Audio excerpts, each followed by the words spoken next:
If you want to open an app in a pop-up view or floating window mode on Motorola Edge 70 Pro, let me show you what you can do. So the first thing that you can do is you can open the app that you want to open in the pop-up view. And then you can go to Recent or Background Apps. And then here below the app preview, we have this icon, this square inside a square.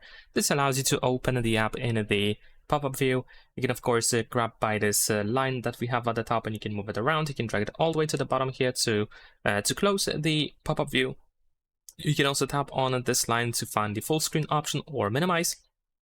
Or of course you can close the app as well. And you can grab by any of the corners in order to resize the app. Very simple. And there is another way to open an app in the pop-up view, and that is with the help of the sidebar. So if you open any app from the sidebar, then it's going to be open in the pop-up view just like that.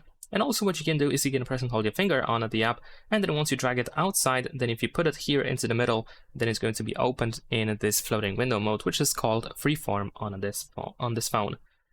And that is pretty much it. Leave a like and subscribe.